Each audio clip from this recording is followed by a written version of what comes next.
Welcome to SAC news. మా ఛానల్ని like చేయండి, షేర్ చేయండి, సబ్స్క్రైబ్ చేయండి.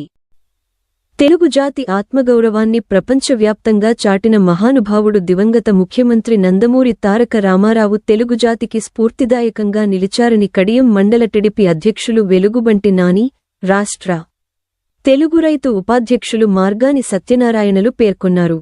విశ్వవిఖ్యాత నట సార్వభౌముడు, ఉమ్మడి ఆంధ్రప్రదేశ్ మాజీ ముఖ్యమంత్రి ఎన్టీఆర్ 29వ వర్ధంతి సందర్భంగా శనివారం మండల తెలుగుదేశం పార్టీ అధ్యక్షులు వెలుగుబంటి రఘురాం, నాని ఆధ్వర్యంలో మండల టీడీపీ శ్రేణులు కడియం దేవి చౌక్ సెంటర్ ఎన్టీఆర్ విగ్రహానికి పూలమాలలు వేసి ఘనంగా నివాళులర్పించారు. ఎన్టీఆర్ అమర్ రహే అంటూ నినాదాలు చేసి ఆయన సేవలను గుర్తు చేసుకున్నారు. ఈ సందర్భంగా రాష్ట్ర తెలుగు రైతు ఉపాధ్యక్షులు మార్గాని సత్యనారాయణ, మండల పార్టీ అధ్యక్షులు రఘురాం, నాని మాట్లాడుతూ సినిమాలలో ఆయన పోషించిన పాత్రలు ధీరోదాత్తమైనవని, ఆ పాత్రలను పోషించడమే కాదు వాటిని తనకు తాను అన్వయించుకుని సమాజంలో నెలకొన్న చెడును రూపుమాపటానికి, రాజకీయాల్లో నెలకొన్న అవినీతిని అంతమొందించటానికి, పేదలు, బడుగు బలహీన వర్గాలకు అండగా నిలవడానికి ఆయన రాజకీయాలలోకి అడుగుపెట్టారని తెలిపారు.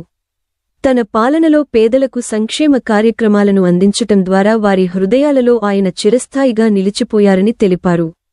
ఎన్టీఆర్ అనే ఒక మహాశక్తి రాజకీయ రంగంలో అడుగిడడమే తెలుగునాటనాడు పెనుసంచలనమని పేర్కొన్నారు. ఈ కార్యక్రమంలో ప్రత్తిపాటి రామారావు చౌదరి, యాగన రాజేశ్వరరావు, చిలుకూరి ప్రభాకర్, వరగోగుల వెంకటేశ్వరరావు, జల్దీ కృపారావు, వనున్ సూరిబాబు, అనసూరి గోవిందరాజు, షేక్ సిద్దా, చిలుకూరి వెంకటేశ్వరరావు, పాకా మంగయ్య, గోరు నాగేశ్వరరావు, అన్నందేవుల కోదండం, నందం వీరబాబు, బొరుసు సురేష్, పడాల త్రిమూర్తులు, పొన్నగంటి శంకర్, మందపల్లి రత్నరాజు, వరగోగుల రుద్రయ్య, రెడ్డి వెంకట రమణ తదితరులు ఉన్నారు.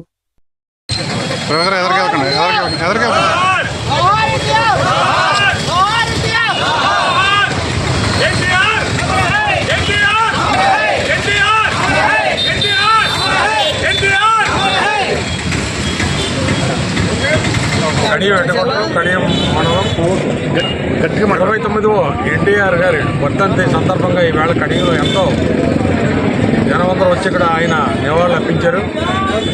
అన్న ఎన్టీఆర్ గారు అంటేనే ఒక ప్రజల్లో మనసుల్లో చిరస్థాయిగా ఉండిపోయే, ప్రజల గుండెల్లో చిరస్థాయిగా ఉండిపోయే ఎన్టీ రామారావు గారికి నివాళులు అర్పిస్తాం. అందరికీ చాలా ఆనందంగా ఉంది. ఇక్కడ ఆయన యొక్క ఇదిని మనం ఎప్పుడు కూడా ఈ స్ఫూర్తిని ఆయన ఎన్టీ రామారావు గారిని ఎప్పుడు మనం చెప్పుకోవాల్సిన పరిస్థితి ఉంది. ఎందుకంటే ఒక పక్కనే సినీ రంగంలోనూ, ఒక పక్కనే ఈ రాజకీయ రంగంలో కూడా రెండు కూడా గొప్ప పేరు ప్రతిష్టలు సంపాదించినటువంటి ఎన్టీ రామారావు గారిని ఎప్పుడు కూడా మనం 9 నెలల్లోనే కేవలం పార్టీ పెట్టి ఆయన పార్టీ ఫామ్ చేసి రాష్ట్రం అంతా తిరిగి ఎంతో కష్టపడి పార్టీని ఫామ్ చేసి ఇలా ఆయన పెట్టిన ఏదైతే సంక్షేమ పథకాలు ఉన్నాయో అన్నీ కూడా ఇవాళ అమలు చేస్తున్నారు. ఇవాళ చంద్రబాబు నాయుడు గారు కూడా ఆ ఇవాళ కిలో బియ్యం 2 రూపాయలకి పెట్టిన ఎన్టీ రామారావు గారు పేదవాడు ప్రతి వాళ్ళు కూడా ఒక గూడు గుడ్డ ఉండాలనే ఒక నినాదంతో ఆయన ఈ యొక్క సంక్షేమ పథకాలు పెట్టి ఆ రోజు ఆయన మహానుభావుడు.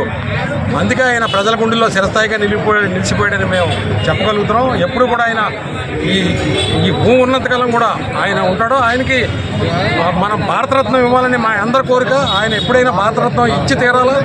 ఆయన అలాంటి మహానుభావుడు అన్ని రంగాల్లో అంత పేరు ప్రతిష్టలు కాయించిన మహానుభావుడికి ఇవాళ నివాళులు అర్పిస్తాం. మాకు చాలా గొప్పగా ఉంది.